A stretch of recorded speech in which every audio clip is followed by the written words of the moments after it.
আমি সেই আনিস যে আমি আমার স্পষ্ট মনে আছে আমি 4 জন মানুষের সামনেও 2.5 ঘন্টা ওয়াজ করছি। 10 জন মানুষ সামনে নিয়েও আমি 2-4 ঘন্টা বয়ান করছি, টানা 4 ঘন্টা বয়ান করছি। আলহামদুলিল্লাহ আমার এই রেকর্ড আছে। কয়জন শ্রোতা আমি দেখি না আমার জীবনে। আমি এমন মাহফিলও বয়ান করছি যে সময় মাগরিবের পরে আমি বয়ান করতে বসছি আর একজন শ্রোতা নাই। আমি খুতবা পড়ে ওয়াজ শুরু করছি তো 1-2 করে আইসা পড়ছি, কোনো অসুবিধা নাই। আমি এটা ইয়াকিনের সাথে বিশ্বাস করি আল্লাহর কথা একজনকে বললেও নেকি হয়, হয় কি না? সওয়াব হয়। তা আমার সওয়াব দরকার, আমার নেকি দরকার। ওয়া ইন্নামা লিমরিইম মা নাওয়া, বুখারী শরীফের প্রথম হাদিস। রাসূলুল্লাহ সাল্লাল্লাহু আলাইহি সাল্লাম বলেন, প্রত্যেক ব্যক্তি যা সে নিয়ত করেছে তাই পাবে, যার মাকসাদ যা পাবেও। এই মাহফিলের এই আয়োজনের মধ্যেও আল্লাহ তাআলা প্রত্যেকের দিল জানে, আমার দিলও জানে, মাসুম ভাইয়ের দিলও জানে, আয়োজক ছেলেদের দিলও জানে, উপস্থিতি আপনাদের দিলও আল্লাহ জানে। ইন্নাহু আলিমুম বিদাতিস সুদূর, অন্তরের সবচেয়ে ভিতরের নড়াচড়া, কল্পনার শেষ নড়াচড়াটাও আরশ আজিমের মালিক আল্লাহ জানে। জানে, কথা বলে না? তাইলে আল্লাহকে তো ফাঁকি দেওয়ার, লুকাইবার কোনো সিস্টেম নাই, নাই। আমার শায়েখ হাকিমুন নফস আল্লামা মুফতি মুশতাকুন নবী কাসেমি হুজুর আমারে বহুদিন বলছে, মাওলানা অনেক রাতে, গভীর রাতে দূরের মাহফিলে যাচ্ছি গাড়িতে, এরকম অনেক সময় বলছে একাকী, মাওলানা মা বাইনি ওয়া বাইনাল, এর হাত ধরে বলছে মা বাইনি ওয়া বাইনাল্লাহ, মানে আপনার মাঝে আর আল্লাহর মাঝে মুআমালা ক্লিয়ার রাখবেন, মালিকের সাথে বোঝাপড়া ঠিক রাখবেন। দুনিয়া লাভ দিল না ফাল দিল, লোক হইল না বেশি হইল না কম হইল, এতে কিচ্ছু আসে যায় না।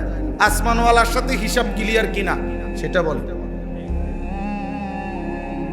বহুদিন আমার এটা বলছে, মা বাইনি ওয়া বাইনা, আমি আর কার মাঝে? আল্লাহর মাঝে। তার সাথে আমার সম্পর্ক ঠিক কিনা। এই জন্য দোস্ত আবারও বলছি, আমি ধমক দেব, আমার নজরে পড়লে মোবাইল হাতে ধরা, উপরে নিচে স্টেজে হুজুর, পাবলিক, টুপিওয়ালা, টুপি ছাড়া যারে দেখুন ধমক দেব। সোজা কথা, আপনি যদি রাগ করে চলে যান তাহলে ছেলে করে আমি বলি আপনারে অটো উঠাই দিত না, এরা একটি কইলে লগ লগ উড়ে এলে আপনার উঠাই দিবেন। পোলা পাইন পাংখা এগুলা সব মাশাআল্লাহ, আলহামদুলিল্লাহ, আলহামদুলিল্লাহ। রাসূলুল্লাহ সাল্লাল্লাহু আলাইহি সাল্লাম বলেছেন, কিছু গাফেল মানুষ, তাদের দিল একটা সময় খামখেয়ালি করতে করতে, আল্লাহর অবাধ্যতা নাফরমানি করতে করতে, এই ফাইজলামি করতে করতে, মানে আছে আছে নাই নাই, হাঁটে না নাচে না, কাঁদে না হাসে, কি করে না করে কোনো পূব পশ্চিম নাই, আগামাথা নাই জীবনের। রাত বাজে 3টা, ঘুমানোর খবর নাই, সকাল বাজে 10টা, উঠবারে কোনো নামগন্ধ নাই, ঘুমেরও স্টেশন নাই, সজাগ হওয়ারও স্টেশন নাই, জীবনের কোনো ধারাবাহিকতা নাই। এরকম গাফেল। কিরে কি করো?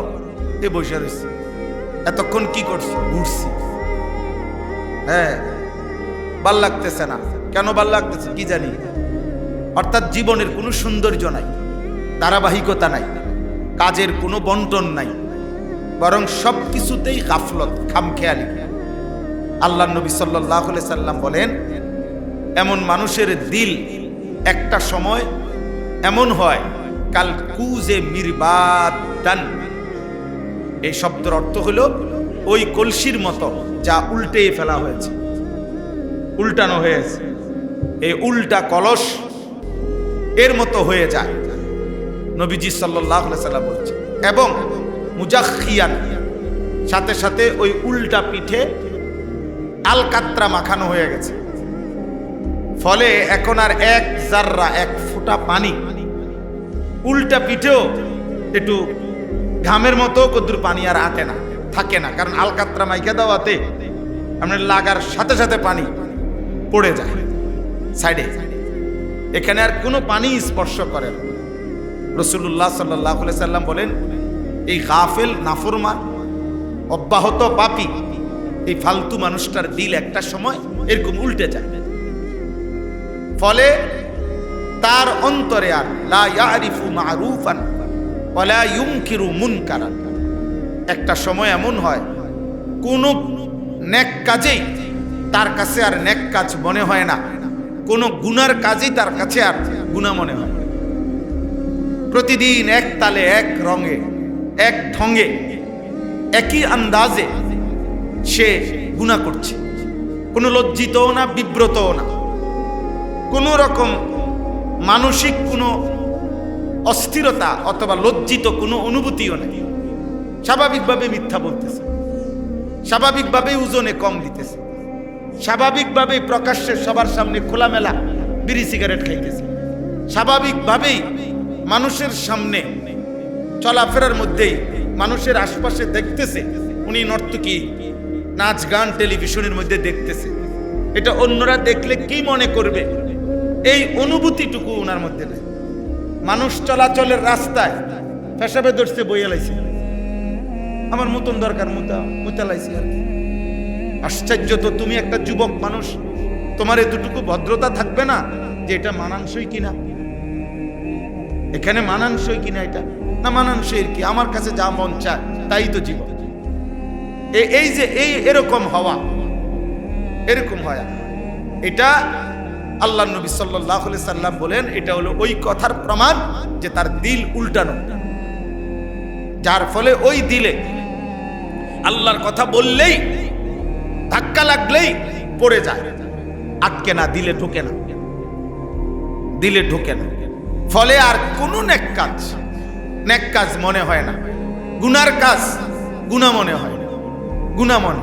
হাতে সিগারেট, আপনার চা বানাইতেছে, রঙিন টেলিভিশনে নর্তকী নাচতেছে, কর্মচারীরে অকথ্য গালিগালাজ করতেছে, এই হলো এর জিন্দেগি। তাহলে কোনটা পাপ অপরাধ কিনা এগুলা, এই কথা ভাববার টাইমও তার নেই, ভাববার টাইমও নেই। 365 দিন একই রকম, একদিনও ফজরের নামাজ পড়ে না। এটা উচিত না অনুচিত একজন মুসলমান, এটাও তার ভাবনার মধ্যে। 60 বছর বয়স, আমি প্রতিদিন বলি এটা, প্রতিদিন একতালে বিড়ি সিগারেট খায়। তোমার বুড়া মিয়ার কোনো শরম বলতে কিছু নেই। এটা কি ধরনের বুড়া, কে বুড়া না প্লাস্টিক, আমি এটা বুঝি না। আমার মাঝে মাঝে চিন্তা লাগে, এটা জিজ্ঞাসা করি যে চাচা আপনার বয়স 60 বছর, আপনি এখনো চা দোকানে বসে রঙিন টেলিভিশনে নাচ গান দেখেন, আপনি মানুষ না প্লাস্টিক? আপনার এটা ভাবা উচিত। আপনার কি এতটুকু লজ্জা শরম থাকবে না যে আমার বাচ্চা কাচ্চাগুলো, আমার নাতির বয়স্ক ছেলে পেলে দেখলে কি বলবে যে এমন বয়স্ক মানুষ বুঝি নাচ গান দেখে? তাহলে এই যে মানসিকতা, ওই যে দোস্ত মোবাইল বন্ধ করতে বলছে, আব্বা আবারও বলছে নাহলে চলে যাও বাপ। ব্যক্তিগতভাবে আমি কোনো প্রার্থী না, ব্যাপক জনসমর্থন আমি কামনা করি না, আমি চাই না, কখনো কোনোদিনও চাই না, একের দিল থেকে বলতেছি। আমি যেহেতু কোনো প্রার্থী না, অতএব আমার কোনো মার্কা নাই, কোনো মার্কার পক্ষে আমি প্রচারণাও করি না, খালাস। আমি এটা বুঝি না, সব কিছু সবাই বুঝতে হবে এটা জরুরিও না।